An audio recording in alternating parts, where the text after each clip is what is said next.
కరీంనగర్ జిల్లాలోని పలు గ్రామాల్లో ప్రజలు ఇంకా మూఢనమ్మకాలు వేడటం లేదు. గ్రామంలో మరణాలు ఎక్కువయ్యాయని, కీడు వంటలకు వెళితే కీడు పోతుందని భావించిన గ్రామస్తులు ఏకంగా ఇండ్లకు తాళాలు వేసి ఊరు ఖాళీ చేసి కీడు వంటలకు వెళ్లారు. కరీంనగర్ జిల్లా ఇల్లంతకుంట మండలం మర్రివానిపల్లి గ్రామంలో గత నెల రోజుల నుండి 5గురు మృతి చెందారు. దీంతో తమ గ్రామంలో వరుసగా మరణాలు సంభవిస్తున్నాయని భావించిన గ్రామస్తులు గ్రామ పురోహితుడిని అడగగా గ్రామంలో ఉన్న ప్రజలందరూ ఇళ్లకు తాళాలు వేసి వనభోజనాలకు వెళ్తే కీడు పోతుందని చెప్పడంతో గ్రామ ప్రజలు ఇళ్లకు తాళాలు వేసి వనభోజనాలకు వెళ్లారు. అధికారులు మూఢనమ్మకాలపై ప్రజలకు అవగాహన కల్పించాలని పలువురు కోరుతున్నారు.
హాయ్ చెప్పు అంకుల్, హాయ్ చెప్పు.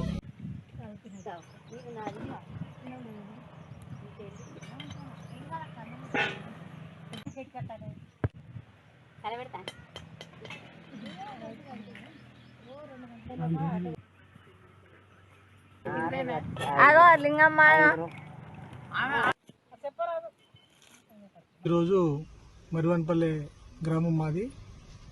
ఈరోజు మా ఒకటే నెలలో 5గురు చనిపోవడం జరిగింది. దీని గురించి మన పురోహితులను అడగగా ఇట్లా ఊరికి కీడు పట్టింది, ఇట్లా మీరు పొద్దున 4 గంటల నుంచి వెళ్ళి సాయంత్రం 6 గంటల వరకు ఊరు విడిచిపెట్టి మన భోజనాలకు పోవాలని చెప్పడం జరిగింది. 5గురు చనిపోయారు. సీరియల్గా 3-4 రోజులకు ఒకసారి గ్యాప్ ఇచ్చి చనిపోయే వరకు ఊరికి కీడు వచ్చిందని రేపు పూసమ్మ తల్లికి భూలక్ష్మికి నీళ్ళు పోయాలి, కొత్త బట్టలు పెట్టాలి, ఎల్లుండి గుడికాడికి పూజకు పోవాలి. అంటే ఎవరు చెప్పిండ్రు? అయ్యగారు చెప్పిండు. అంటే మామూలు ఎంతమంది చనిపోయింది? 5గురు చనిపోయారు. ఒక 10-15 రోజుల గ్యాప్లల్లా 5గురు చనిపోయారు. ఊళ్ళో ఒక నెల రోజున 5గురు చనిపోయారు. చనిపోతే మరి ఇటు ఎందుకు చనిపోతారు అని మేము అయ్యగారిని అడిగినాం. అయ్యగారిని అడిగితే బయటికి వంటలు పోయి అలా రేపు భూలక్ష్మికి బట్టలు కట్టించి, పుష్పతల్లి బట్టలు కట్టించి బోనాలు ఎత్తుకొని కొబ్బరికాయలు కొట్టి రావాలి, మంచి జరుగుతుందని చెప్తే